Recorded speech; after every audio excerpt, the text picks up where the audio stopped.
প্রতিবাদের ভাষা স্থানকাল পাত্র ভেদে আলাদা হয়ে থাকে। মাননীয় ভিসি মহোদয়ের প্রতি আমার যে সম্মান ছিল তা বর্তমানেও আছে, ভবিষ্যতেও থাকবে। আমরা বিভিন্ন অভিযোগ দিয়েছি ডাকসুকে অধিকতর ফলপ্রসূ করার জন্য। সেদিন তো একটা শ্রেণীকক্ষ ছিল না, পাঠদান কক্ষ ছিল না। এখানে বিশ্ববিদ্যালয়ের ভিসি মহোদয় যেমন নির্বাচন পরিচালনার কাজে লিপ্ত ছিলেন, আমরা একই সাথে নির্বাচন অংশগ্রহণ করেছি। তিনি তার জায়গায় ঠিক বলে তিনি মনে করেন, আমরা আমাদের জায়গায় ঠিক আমরা মনে করি। এটাই হচ্ছে গণতন্ত্রের সৌন্দর্য। মাননীয় শিক্ষকগণ একটি জাতির মেরুদণ্ড তৈরির প্রধান কারিগর এবং এজন্য যুগে যুগে শিক্ষকগণ সর্বজন শ্রদ্ধ এবং সম্মানের। ব্যক্তিগতভাবে আমি অবনত চিত্তে সবসময় আমার শিক্ষকগণকে সম্মান করে এসেছি এবং শ্রদ্ধা করে এসেছি। আমি কখনো কোনোদিন সচেতন মনে কোনো শিক্ষককে অশ্রদ্ধা রেখে কথা বলিনি। আমি এটুকুই বলবো, কিছু কিছু সময় শিক্ষার্থীদের যৌক্তিক দাবি আদায় করতে গিয়ে অনেক সময় অনেক ভাষায় আমরা শিক্ষকদের সাথে কথা বলেছি। আপনি জানেন প্রতিবাদের ভাষা স্থানকাল পাত্র ভেদে আলাদা হয়ে থাকে। তারপরও গত 9 সেপ্টেম্বর ঢাকা বিশ্ববিদ্যালয়ের মাননীয় ভিসি মহোদয়ের সাথে আমাদের যে বাক্য বিনিময় হয়েছে তা ছিল একটি উত্তপ্ত পরিস্থিতিতে, একটি বিশেষ পরিস্থিতিতে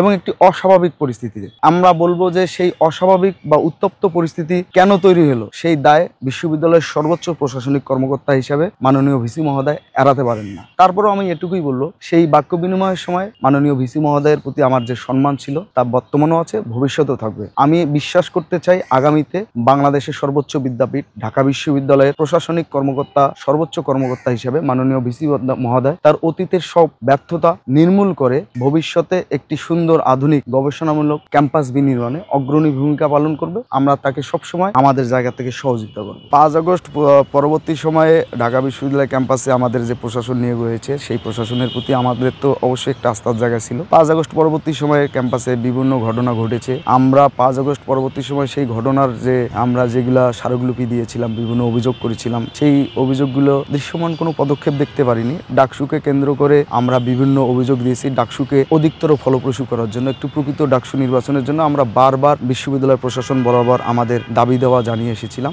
এমনকি নির্বাচনের দিনেও এক্সট্রিম মশার কয়েল প্ল্যান্ট ফাইবার দিয়ে তৈরি, তাই সহজে ভাঙে না, সুগন্ধিযুক্ত ও নিরবিচ্ছিন্নভাবে জ্বলে। ডেঙ্গু, চিকুনগুনিয়া বাহি সহ যে কোনো মশার বিরুদ্ধে দেয় এক্সট্রিম সুরক্ষা। আমরা কিছু অনিয়ম, কিছু অভিযোগ, আমরা শুধু কিছু না অনেক অভিযোগ আমরা বিশ্ববিদ্যালয় প্রশাসন বরাবর, নির্বাচন কমিশন বরাবর দিয়ে এসেছি, কিন্তু দৃশ্যমান পদক্ষেপ না নেওয়ার কারণে আমরা মাননীয় ভিসি মহোদয়ের কাছে গিয়েছিলাম যে কেন এসব ব্যবস্থা নেওয়া হলো না। তখন ভিসি মহোদয়ের সাথে আমাদের একটা পরিবেশ তৈরি হয়েছে। আমরা সবাই, এটা তো ভোটের মাঠ, আসলে সেদিন তো একটা শ্রেণীকক্ষ ছিল না, পাঠদান কক্ষ ছিল না। এখানে বিশ্ববিদ্যালয়ের ভিসি মহোদয় যেমন নির্বাচন পরিচালনার কাজে লিপ্ত ছিলেন, আমরা একই সাথে নির্বাচন অংশগ্রহণ করেছি।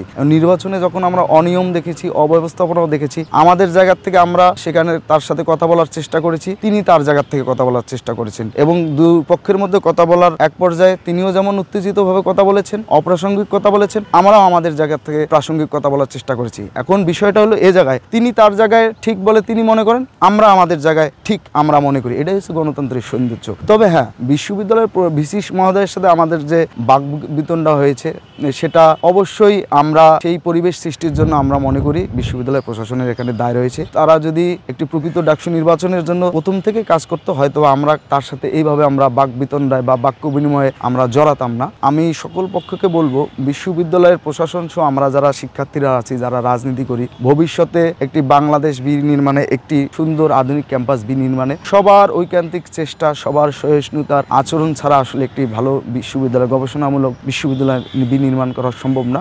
আমি বিশ্বাস করি যে শিক্ষকদের সাথে আপনি বাকবিতণ্ডায় জড়াবেন বা বাকবিতণ্ডায় জড়াবেন না, বিষয়টা ওই জায়গায় না।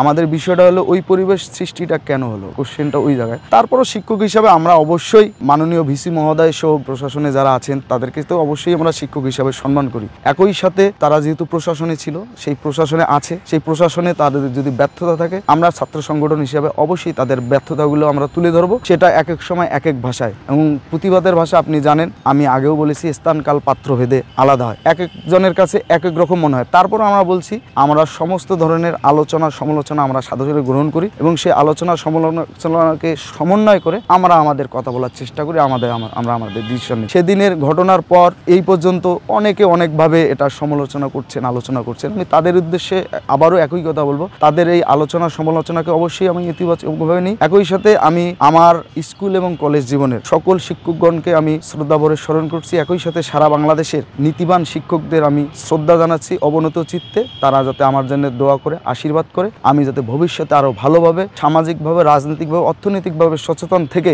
আমি বাংলাদেশ বিনির্মাণে সামনের থেকে নেতৃত্ব দিতে পারি।